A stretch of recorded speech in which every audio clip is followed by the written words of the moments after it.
Well, if you would turn your attention to Luke chapter 9, verse 51 and through verse 56 in the New Living Translation, notice these words. As the time drew near for him to ascend to heaven, Jesus resolutely set out for Jerusalem. He sent messengers ahead to a Samaritan village to prepare for his arrival. But the people of the village did not welcome Jesus because he was on his way to Jerusalem. And when James and John saw this, they said to Jesus, "Lord, should we call down fire from heaven to burn them up?" But Jesus turned and rebuked them. And so they went to another village. And I simply want to speak today from the subject, turn the page. Turn the page. They were ready to call down fire from heaven because somebody rejected them. Listen, let me put it to you this way. Don't let 5 bad minutes of your day ruin your whole day. Just keep it moving. Just turn the page. You got something that's a nightmare on one page, turn the page. Keep reading the story. Maybe something good will happen. Just turn the page. Turn the page. Just get out of that chapter. Turn the page. You're not locked in it. You can turn the page. You have the freedom to turn the page. I want you to notice something. Put verse 51 back up there again. Notice this where it says, and Jesus, as the time drew near for him to ascend to heaven, Jesus resolutely set out for Jerusalem. He resolutely set out for Jerusalem.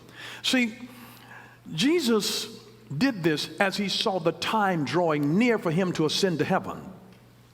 This is to say to us that the closer that you get to your time to go to heaven, the more resolute that you become about where you're going and about what you're doing. I mean, the closer that you get to heaven, you ain't got time for foolishness. When heaven is in your view, you don't have time for the foolishness of this world. It says the closer that he knew that the time for him to go to heaven, the more resolute. He resolutely set himself to go. He set himself. This resolute mindset of Jesus here was about his journey. When it said that he was resolute, it meant that he was not going to be deterred. It meant that he was not going to quit. It meant that he was made up where he was going, no matter what happened to him or who would leave him on the journey or who would join him on the journey. Jesus had already made up his mind. Listen, if you don't go, I'm going. Because I don't know about you, but I'm not going to hell for anybody. I don't care how cute they are. I don't care what all they have going on for them. I'm not going to hell for anybody. For anybody. I've already resolutely set up my mind. I'm not going to hell for anybody at any time. I don't care who goes there. I read a little meme this week, and it showed a person, in heaven asking God, saying, "God, can my cousin come up this weekend from hell and spend the night?" And it showed God looking at him and saying, "Get out." And I so understand that. You got to be resolute in where you're going. Jesus set his mind resolutely to go to Jerusalem because he knew that he didn't have that much longer on the earth. He had already determined ahead of time. When you're resolute, you have already made a decision up front what you will allow to deter you from getting to your destination. You've already made that. You've said, no matter if I go through storms, if somebody dies on me, I'm still going all the way. I'm not going to lose my faith. It was his way of saying, I'm going to endure this. No matter what challenges that I find on the course, I am going to stay the course. I will not be dissuaded. I will not be deluded. I will not be deterred. I have resolutely set my mind, no matter how long it takes, I have set my mind resolutely to go to Jerusalem. And so he was determined to go there because purpose drew him there. Purpose drew him there. And so on your journey, there will be certain things. On your journey, there will be certain things. On your journey, there will be detours. There will be detours on your journey, things that you just didn't see coming, and you don't know that there's a detour until you're on the road. And then you see a sign that says, detour, The map doesn't normally have a detour already built into it. Your GPS system normally doesn't have a detour already on that telling you to go another way. You don't realize that there's a detour until you're on the journey. These are what I would call unexpected interruptions that can cost you time and money. Detours. Where something happened and you have to go around it. You have to circumvent some issue, some event, some repair work that's going on. So on your journey, there will be detours. Then there will be delays. No matter how well you try to plan your trip out. And you say, you know what, the GPS says that it'll take us 6 hours and 23 minutes to get there. But they don't know how many times your children are going to stop and ask to use the bathroom. And it doesn't have to be your children. You can get a certain age. Once my father reached a certain age, he had a way of asking a question, but he was making a statement. He said, does anybody have to use the bathroom? He was really saying, I need to stop. I'm at that age now where my bladder sends me, so that's what he was saying. He wasn't asking whether anybody needed to go. He was making a statement saying, I need to stop to use the bathroom. See, and so sometimes that can be a delay. Delays are what I call the unanticipated events that are beyond our control, that generally cost us time. Traffic is one of those. I mean, any time of day now on 285, any time of day on 20, 75, 85, and I'm like, where are you going? Why are you not at work? Where are you headed to? Where are you coming from? Where are you going at this? Does anybody have a regular job anymore?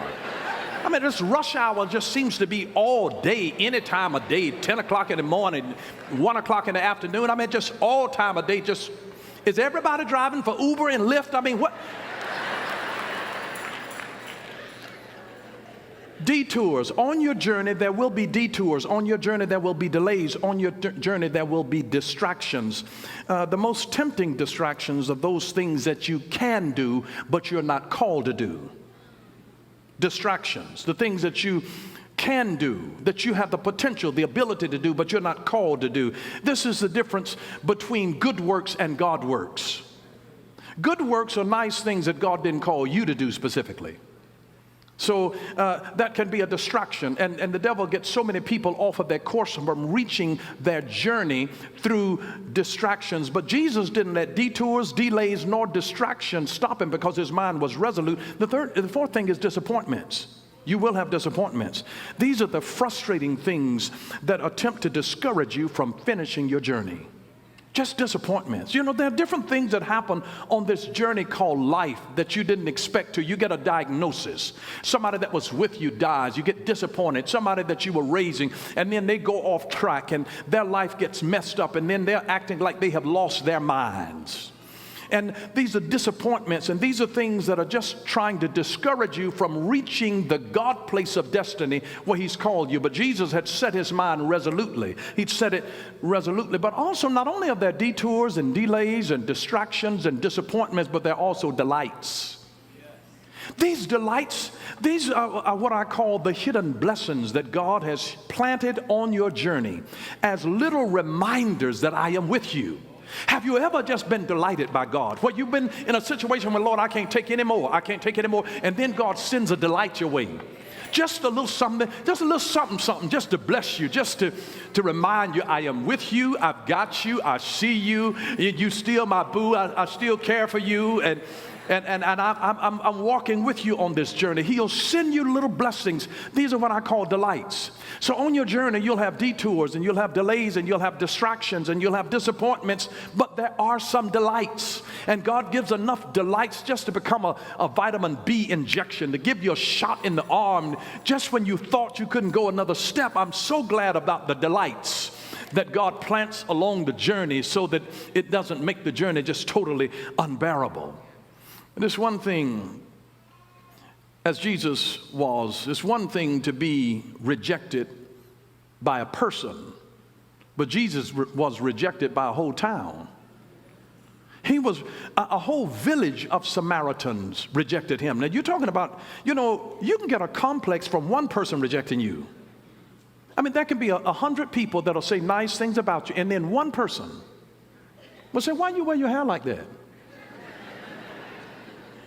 And you have forgotten about all of the other 100 compliments, and you let one person's little critique that came from a twisted mindset of somebody who's unhappy with themselves, who have projected their negativity on you.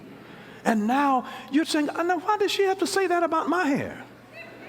What's the matter? And now you're in the mirror trying to look at your hair in the drugstore trying to get some special conditioner.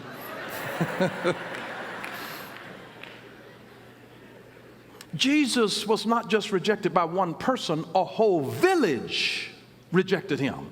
What do you do when the whole town tells you we don't want nothing you have to sell to us? And I know that's a double negative, and it causes internal consternation to my, grammatical lexicon on the inside. To even say that, this just pains me. But these Samaritans, these were the despised cousins of the Jews anyway. And they rejected Jesus. And sometimes people won't like you just because of the people group that you've come from, no matter how much good you're trying to do to help them. This is where Jesus was. They just had an issue with him because he was a Jew and they were the Samaritans, and the whole village rejected Jesus. And Jesus didn't spend all of his time trying to convince people who were already hell-bent on misunderstanding anything that he had to say. You don't waste your time trying to convince people who are already bent on misunderstanding you, twisting your words, and still not liking you at the end of the day. But the good news is that you never judge the potential of your destiny by your history. You never, ever judge the potential of your destiny by your history. Suppose Jesus had judged his success by this one Samaritan village that rejected him. I mean, a whole town rejected him. But go not to the people that just tolerate you. Go to the places that celebrate you. He went to another town, and the people celebrated him, and he healed all that were sick. And they celebrated him. That's why you got to turn the page, because somebody is desperately in need of what you carry.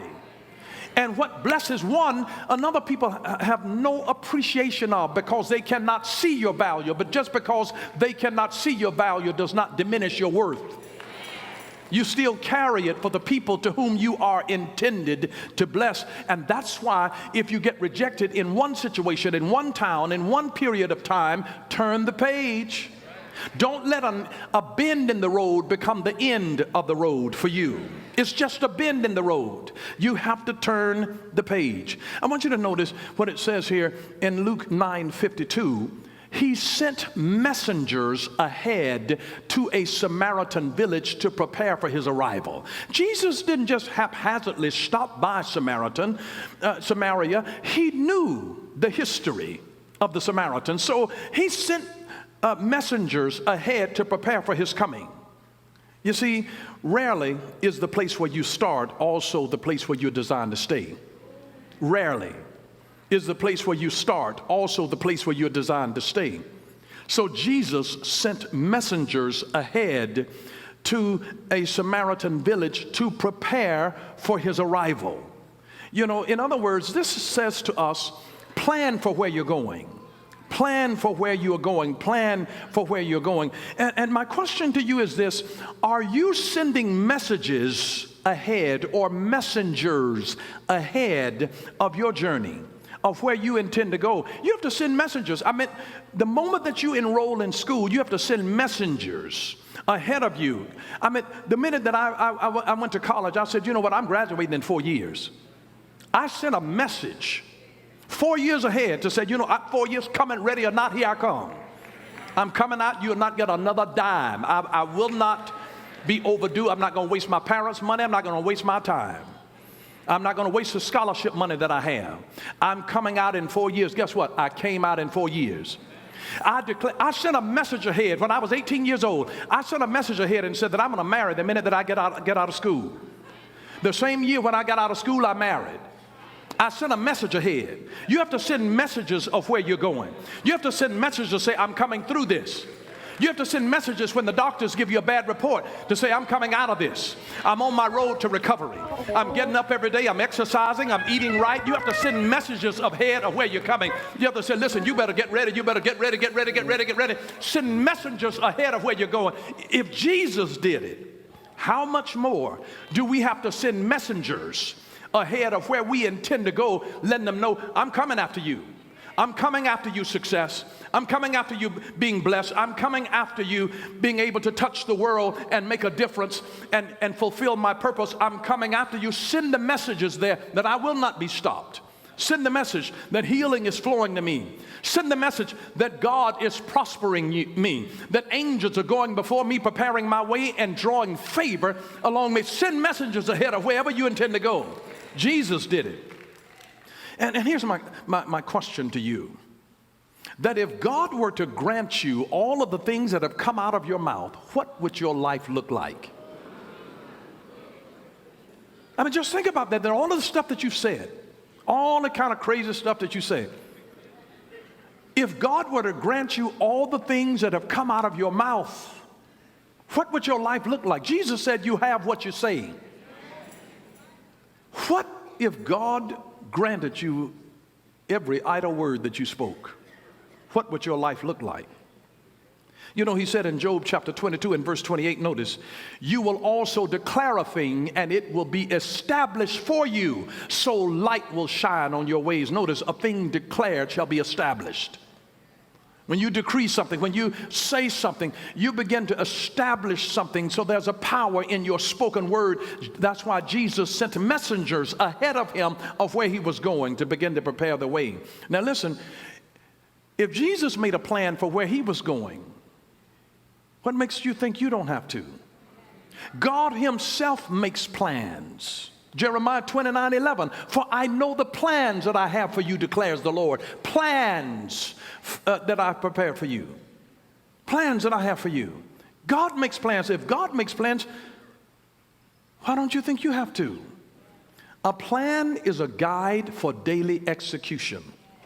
It is a guide for daily execution. This is a plan of something that I've got to do. You can't have a dream and goals without a plan. A plan helps you to execute. It says, this is what I've got to do today, because you have a plan. You have to have a plan for business to work. It's called a business plan. You're going to have a plan. What do I do? It's a daily guide for execution. You see, a plan is a reliable system for being able to make progress. It's a reliable system to be able to make progress. And what most people call plans are really just wishes. But without a plan, you're just hoping. And hope is not a strategy. Hope is not a, well, Lord, I've been praying about it. I hope everything will work out. Hope is not a strategy. Hope is not, well, I hope I find somebody. Hope is not a strategy. Here's the deal. You must have uncommon practice if you want uncommon results. You have to have a plan. You must have uncommon practice if you want uncommon results. Because a plan helps you to commit yourself fully to everything that you want to see done in your life. And I want you to realize that a plan does not work unless you work and have clarity of purpose. A plan does not work unless you do. And you have to have clarity of purpose. Clarity. My friend Sergio Ornung from Lima, Peru said that a dream in your heart without a plan in your mind will never produce a harvest in your hand. You got to have a plan. Notice Luke 9:53. But the people of the village did not welcome Jesus because he was on his way to Jerusalem. He wasn't welcome because of where he was going. Do you know when you're headed to certain places in life that you're not going to be welcome with other folks who are not trying to go anywhere? Because you're having plans and your face being set resolutely on a certain place begins to judge their immobility. And they hate you for no other reason than where you're going. She thinks she all that. And you know, then they want to drag you back to I know where she came from. She grew up right down the street from me.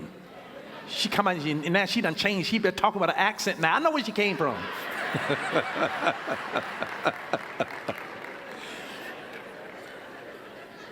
People will hate you for where you're headed. They said that these people, they didn't welcome Jesus, not because of what he looked like, not because of something that he did, not because of something that he said, but because he was on his way to Jerusalem. They didn't accept him. They didn't welcome him because of where he was going. And some people just hate you because of where you came from. Others will hate you for where you're going. They rejected Jesus, not because of what he had to say to them, how he said it, but just because of where he was going. You know, when I used to deliver newspapers growing up, inevitably that would be, and I was doing it on, I started out doing it on foot. You know, you make progress. And then I started doing it on a bicycle. And then I started doing it on my motorcycle. And inevitably that would be houses that I would pass by. And at this time, you know, in communities, you know, we didn't have laws about restraining your animal. So dogs would come out barking at me, you know. And I knew the houses where these dogs would just do their sneak attack, just come up and just start woofing. But you know, I had to do this every day, so I was not, listen, you don't have time to respond to every barking dog.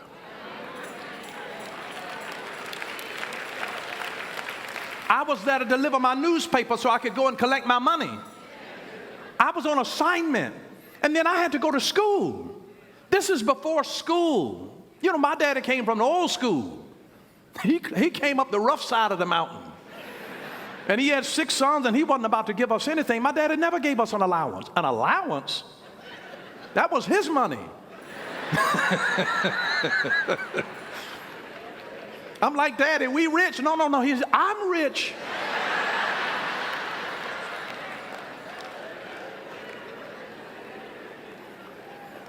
But I never took the time to get off of my bicycle or my motorcycle to try to deal with a barking dog, because I knew they were going to be there the next day barking.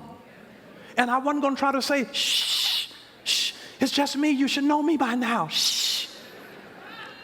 Don't waste time having a conversation. It's their nature.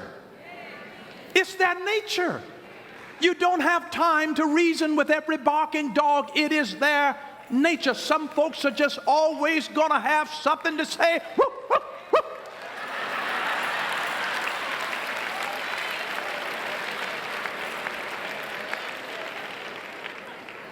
But I want you to understand this principle, that whoever rejects you is not relevant to your destiny. Whoever rejects you.